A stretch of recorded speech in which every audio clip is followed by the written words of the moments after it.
My name's Bruce Tolliver.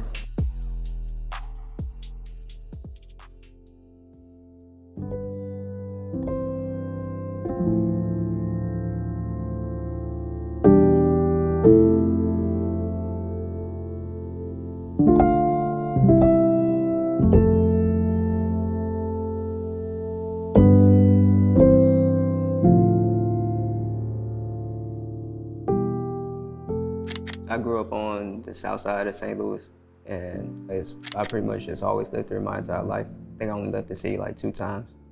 But I went to school in South County. It's like part of the DSEG program. So it's short for desegregation. It's to, I guess, kind of mesh different races together. I went to Roosevelt for a little bit, and it was way different than in any of the other county schools, the classes just weren't as good, the teachers weren't as good. You had to walk through a metal detector to get in the morning, which makes sense, but still, like.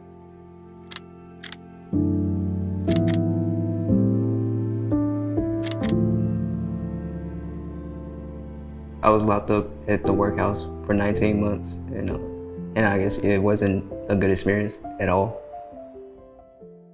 Well, the workhouse was MSI, it's the jail that was shut down. Now they only use CJC, which is the City Justice Center.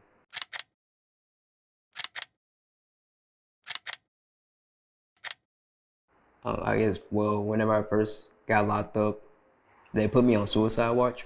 I'm still not exactly sure why, and then after that, they kind of lost me at the Justice Center. They didn't know where I was for 2 or 3 days, even though they had me in a cell.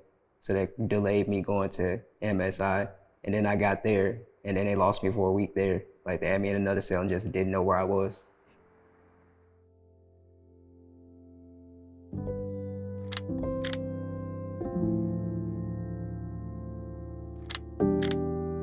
I was referred to the program by my judge, actually, after I was on house arrest for 2 years. Then she referred me to FCC. And it's been a pretty good experience. Definitely helpful to have people who would go to court with me, because at first I was not going to go by myself. People just had my back for showing up to court with me. And even before I was there, they were still there. It's just been nice to be able to connect with people again. For about 2.5 months, they had a group of us that were in personal therapy and group therapy. So I think mostly it was the group therapy that helped that come about. It's people just coming to discuss their problems, but in a real way. So it's really seeing how people really think, and not only that, but getting a chance to give them the view of somebody else, even though you aren't that person, how you would feel in that situation, so that they can actually take that into account. I feel kind of I became more empathetic for other people, actually taking the time to consider what their situation may be before having my own reaction. It's a group that tries to open up the fact that people who make mistakes shouldn't just be thrown away. At the very least, it's worth a try, because there are people there who will care about you no matter what your situation is, as long as you're willing to do something to help your own situation. Yes, that's why I feel like FCC is there for and will always be there for. Its freedom to me would be being able to do better in whatever capacity. It would be whether it's be able to do better for the community or just for yourself, to actually have the option and to actually be able to do it. This would be freedom.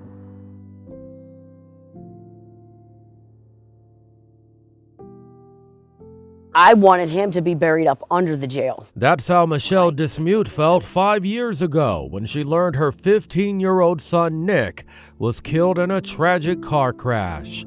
It was here, near Kings Highway in Vandeventer. Nick's best friend, Bruce Tolliver, was behind the wheel.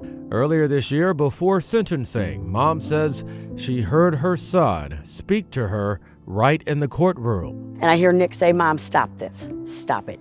And I said, "Your Honor, can I please say something?" I said, "I don't want him to go to prison." And then today I asked for him to be time served. Wednesday, the judge honored her request. She says she also did it because Bruce participated in a program that serves as an alternative to incarceration. For the last 9 months, Bruce has been with us in the nonviolence curriculum courses, doing group therapy, getting access to resources, doing amazing work to transform himself. So we helped him get connected to a construction trade, and he learned the trade and ended up getting a job in that. Through that program, Bruce and Nick's mom went to counseling together, returned to the scene of the crime, and even visited his gravesite.